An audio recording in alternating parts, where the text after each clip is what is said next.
Welcome to maths corner. இந்த வீடியோவில் நம்ம காம்பினேஷன் ஆஃப் சாலிட்ஸ் அப்படிங்கிற கான்செப்ட்ல இருந்து நெக்ஸ்ட் ஃபோர்த் சம் பார்ப்போம். இப்போ ஃபோர்த் சம்ல என்ன சொல்லியிருக்காங்க அப்படின்னா, இந்த மாதிரி ஒரு பைப் இருக்கு, ஓகேங்களா? அந்த பைப்ல இருந்து தண்ணி வந்துட்டு இருக்கு. அந்த மாதிரி வந்து ஒரு ரெக்டாங்குலர் டேங்க்ல தண்ணி ஊத்திட்டு இருக்கு, ஓகேங்களா? இப்போ கொஸ்டின் என்ன கேக்குறாங்க அப்படின்னா, அந்த வாட்டரோட லெவல் 21 அந்த ரெக்டாங்குலர் டேங்கோட சைஸ் கொடுத்திருக்காங்க. அதுல வாட்டரோட லெவல் 21 சென்டிமீட்டர் வரணும் அப்படின்னா அதனோட ஸ்பீடு, ஓகேங்களா? அது எவ்வளவு ஸ்பீட்ல அந்த தண்ணி வருதுங்கிறது சொல்லியிருக்காங்க. எவ்வளவு நேரம் அந்த தண்ணி அவ்வளவு ஸ்பீட்ல வந்துச்சு அப்படின்னா அந்த டேங்க்ல 21 சென்டிமீட்டர் லெவலுக்கு தண்ணி இன்க்ரீஸ் ஆகும் அப்படிங்கிறது கொஸ்டினா கேட்டிருக்காங்க, ஓகேங்களா? இதுல என்னென்ன டேட்டா கொடுத்திருக்காங்கன்னு பார்ப்போம். அந்த டேங்கோட லென்த்தும் பிரெத்தும் கொடுத்திருக்காங்க, 50 மீட்டர் 44 மீட்டர். அடுத்தது அது வாட்டரோட லெவல் எவ்வளவு கொடுத்திருக்காங்க அப்படின்னா 21 சென்டிமீட்டர் இன்க்ரீஸ் ஆகும்னு சொல்லியிருக்காங்க. சோ இப்போ இங்க வாட்டரோட லெவல் பார்த்தோம் அப்படின்னா 21 சென்டிமீட்டர். அடுத்தது இந்த பைப்பை பத்தி என்ன சொல்லியிருக்காங்கன்னு பார்ப்போம். பைப்பை பத்தி என்ன சொல்லியிருக்காங்க அப்படின்னா, அது ஒரு சிலிண்ட்ரிக்கல் பைப், உருளை வடிவ பைப்புன்னு சொல்லியிருக்காங்க. அந்த பைப்போட டயாமீட்டர் எவ்வளவு கொடுத்திருக்காங்க அப்படின்னா 14 சென்டிமீட்டர். இங்க டயாமீட்டர் 14 சென்டிமீட்டர் அப்படின்னா அந்த பைப்போட ரேடியஸ் பார்த்தோம் அப்படின்னா 7 சென்டிமீட்டர். வேற என்ன கொடுத்திருக்காங்கன்னு பாருங்க. அந்த பைப் மூலமா வர தண்ணியோட ஸ்பீடு கொடுத்திருக்காங்க. ஸ்பீடு எவ்வளவு சொல்லியிருக்காங்க அப்படின்னா 15 km/h.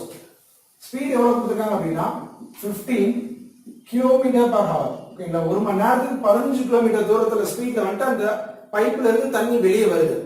இப்போ நம்ம இந்த இடத்துல எல்லாமே மீட்டர்ல இருக்கு, ஓகேங்களா? இப்போ இத மீட்டர்ல இருக்கு, நம்மள இருக்க யூனிட்ஸ் எல்லாமே நம்ம மீட்டர் கன்வெர்ட் பண்ணிக்கலாம்.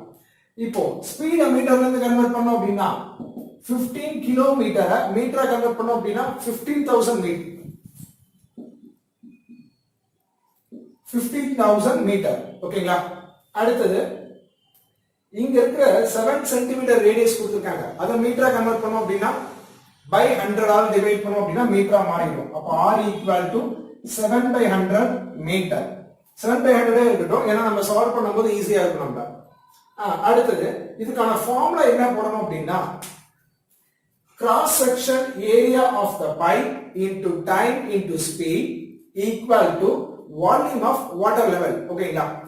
இப்போ இதுல இருந்து போட்டோம் அப்படின்னா நமக்கு என்ன தெரியுது அப்படின்னா, cross section of the area அப்படின்னு பார்த்தோம் அப்படின்னா அந்த பைப்போட குறுக்கு வெட்டு பரப்பு, ஓகேங்களா? அந்த பைப்போட குறுக்கு வெட்டு பரப்பு இதனோட ஏரியா நமக்கு தெரியணும், ஓகேங்களா? இந்த இடத்தினோட இதனோட ஏரியா நமக்கு வேணும், ஓகேங்களா? இந்த குறுக்கு வெட்டு பரப்போட ஏரியா, அது கூட அதனோட எவ்வளவு நேரம் அந்த பைப்ல இருந்து தண்ணி வெளியே வருதோ அதையும் எவ்வளவு ஸ்பீட்ல தண்ணி வருதோ இதை மூணையும் மல்டிபிள் பண்ணோம் அப்படின்னா நமக்கு என்ன கிடைக்கும் அப்படின்னா உள்ள வந்திருக்க தண்ணி கிடைச்சிடும், ஓகேங்களா? அந்த தண்ணியோட லெவல் பார்த்தோம் அப்படின்னா 21 சென்டிமீட்டர் இன்க்ரீஸ் ஆகணும்னு சொல்லியிருக்காங்க. அப்போ இதனோட வால்யூம்க்கு ஈக்குவலா இருக்கும். இது ஒரு ரெக்டாங்குலர் டேங்க்னு சொல்லியிருக்காங்க. அப்ப லென்த் பிரெத் இருக்கும், பிளஸ் இங்க ஒரு ஹைட் வாட்டருக்கு லெவல் சொல்லியிருக்காங்க, ஹைட்டும் இருக்கு. அப்ப இது L × B × H அப்படிங்கிறது உள்ள இருக்க தண்ணியோட வால்யூம். சோ அப்ப அந்த ரெண்டையும் ஈக்குவேட் பண்ணோம் அப்படின்னா நமக்கு எவ்வளவு நேரம் அந்த தண்ணி வந்துச்சு அப்படிங்கறத கண்டுபிடிக்கலாம். இப்போ ஏரியா ஆஃப் கிராஸ் செக்ஷன் பார்த்தோம் அப்படின்னா உள்ள இருக்கிறது இந்த கிராஸ் செக்ஷன், இந்த ஏரியா என்னவா இருக்குன்னு பாருங்க, சர்க்கிளா இருக்கு. அப்ப சர்க்கிள்கான ஏரியா ஃபார்முலா πr². இல்ல, அது ஒரு சிலிண்டர் பைப். அந்த சிலிண்டரிக்கல் பைப்ல குறுக்கு வெட்டு என்னவா இருக்குன்னு பாத்தீங்க அப்படின்னா சர்க்கிள் ஷேப்ல இருக்கும், ஓகேங்களா? அப்ப அதனோட ஏரியா πr² இன்டு டைம், எவ்வளவு நேரம் இந்த பைப்ல இருந்து தண்ணி வெளியே வந்துச்சுன்னு சொல்லி பார்த்தோம் அப்படின்னா அததான் நம்ம ஃபைண்ட் அவுட் பண்ண போறோம். சோ நம்ம t அப்படிங்கிறது போட்டுக்கலாம் இன்டு ஸ்பீட். ஸ்பீட் என்ன சொல்லிருக்காங்க 15 km/h சொல்லிருக்காங்க. இது நம்ம என்னவா மாத்தி இருக்கோம் அப்படின்னா மீட்டர் கன்வெர்ட் பண்ணிட்டோம். அப்ப 15,000 equal to volume of the water, ஓகேங்களா? வால்யூம் ஆஃப் வாட்டர் அப்படிங்கும்போது இதை என்ன சொல்லலாம், L × B × H. இப்போ L ஓட வேல்யூ 50, B ஓட வேல்யூ 44, எல்லாமே மீட்டர்ல இருக்கு. ஹைட் ஓட வேல்யூ பாத்தீங்க அப்படின்னா 21 சென்டிமீட்டர். அப்ப இதுவும் நம்ம ஹைட்ட மாத்திடலாம். 21 சென்டிமீட்டர் 21/100 போட்டோம் அப்படின்னா நமக்கு மீட்டரா கன்வெர்ட் ஆயிடும். சோ அப்ப ஹைட் ஓட வேல்யூ 21/100. இப்போ நம்ம பையோட வேல்யூ 22/7 வேல்யூ சப்ஸ்டிட் பண்ணோம் அப்படின்னா பையோட வேல்யூ 22/7 இன்டு r ஓட வேல்யூ, பைப்ல ஓட ரேடியஸ் எவ்வளவு கொடுத்திருக்காங்க பைப்போட ரேடியஸ் வந்து எவ்வளவு கொடுத்திருக்காங்க அப்படின்னா டயாமீட்டர் 14 சென்டிமீட்டர், அப்ப ரேடியஸ் 7 சென்டிமீட்டர். அதை நம்ம மீட்டரா கன்வெர்ட் பண்ணிட்டோம் 7/100. அப்ப ரேடியஸோட வேல்யூ 7/100 r ஸ்கொயர் அப்படிங்கறனால ரெண்டு டைம் போட்டுக்கலாம். 7/100 equal into time into 15000 equal to 50 into 44 into 21 divided by 100. ஓகேங்களா?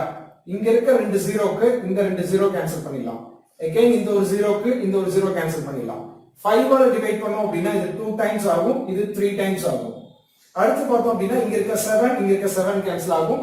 அடுத்து இங்க இருக்க 2 இதையும் கேன்சல் பண்ணோம் அப்படினா 11 டைம்ஸ். இந்த பக்கம் இந்த என்னென்ன இருக்கு கீழ எல்லாமே கேன்சல் ஆயிருச்சு. மேல என்ன இருக்கு 11 7 into 3 இருக்கு. 11 into 3 அப்படிங்கிறது 33. 33 into 7 சரிங்களா?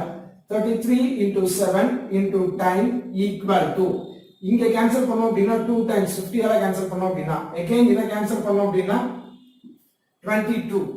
இந்த பக்கம் என்ன இருக்கு 22 into 21 இருக்கு இன்னும். So 22 into 21. இப்ப t மட்டும் இங்க வச்சு மீதிலாம் அங்க கொண்டு போறோம் அப்படினா 22 into 21 divided by இங்க இருக்கிற கீழ தலைகீழ போச்சு அப்படினா 33 into 7. ஓகேங்களா? 7 ஐயும் 21 ஐயும் கேன்சல் பண்ணோம் அப்படினா 7 டேபிள்ல 3 டைம்ஸ் ஆகும். இத 11 டேபிள்ல கேன்சல் பண்ணோம் அப்படினா 2 டைம்ஸ், இது 3 டைம்ஸ். again இந்த 3 ஐயும் இந்த 3 ஐயும் கேன்சல் பண்ணிடலாம். இன்னும் மீதி என்ன இருக்கு அப்படினா 2 தான். இப்போ இங்க நம்ம கேட்கிறது டைம். சோ அப்ப டைம் என்னவா இருக்கும் அப்படினா 2 hours. இதோட ஆன்சர் வந்து 2 hours. ஓகேங்களா? என்ன சொல்றாங்க அப்படினா இந்த பைப்ல இருந்து 15 கிலோமீட்டர் நம்ம ஸ்பீட்ல வந்து ஒரு தண்ணி வெளியே வந்துச்சு அப்படின்னா 2 மணி நேரம் அந்த தண்ணி தொடர்ந்து வந்தா மட்டும்தான் இந்த 50 metre 44 metre length and breadth இருக்கிற டேங்க்குள்ள 21 சென்டிமீட்டர் லெவல் இன்க்ரீஸ் ஆகும். வாட்டர் வந்து 21 சென்டிமீட்டருக்கு இருக்கும் அப்படின்னு சொல்லி சொல்றாங்க. இப்போ இந்த ப்ராப்ளம் பார்த்தோம் அப்படின்னா காம்பினேஷன் ஆஃப் சாலிட்ஸ் அப்படிங்கிற ஒரு கான்செப்ட் கீழே வருது. இப்போ ரீசெண்டா வந்துட்டு நடந்த டிஎன்பிஎஸ்சி எக்ஸாம்ல இந்த ஃபார்முலா மட்டுமே ஒரு கொஸ்டினா கேட்டிருக்காங்க. ஓகேங்களா? இந்த ஃபார்முலா மட்டுமே ஒரு கொஸ்டினா கேட்டிருக்காங்க. சேம் இந்த கொஸ்டினுமே வந்துட்டு இன்னொரு எக்ஸாம்ல கேட்டிருக்காங்க. ஓகேங்களா? இப்போ இதெல்லாமே வந்துட்டு கொஞ்சம் காம்ப்ளிகேட்டா இருக்கிற மாதிரி இருக்கும் மென்சுரேஷனை பொறுத்த வரைக்கும். ஏன்னா இந்த ஃபார்முலாலாம் நம்ம இது வரைக்கும் பார்த்தே இருக்க மாட்டோம். மோஸ்ட்லி மென்சுரேஷன் பாக்குறவங்க எல்லாருமே வந்துட்டு இந்த லாஜிக் பார்த்திருக்க மாட்டாங்க. ஓகேங்களா? இந்த ஃபார்முலா வச்சு எல்லாமே வந்துட்டு கொஸ்டின் ரீசெண்டா டிஎன்பிஎஸ்சில கேட்டிருக்காங்க. சோ இந்த லாஜிக்கும் நம்ம பார்த்துக்கிட்டோம் அப்படின்னா இன்கேஸ் இந்த கொஸ்டின்ஸ் கேட்டாங்க அப்படின்னா மற்றவங்களோட நம்ம அதிகமா ஸ்கோர் பண்றதுக்கு யூஸ்ஃபுல்லா இருக்கும். நெக்ஸ்ட் வீடியோல ரிமைனிங் ப்ராப்ளம்ஸ் பார்ப்போம். தேங்க்யூ.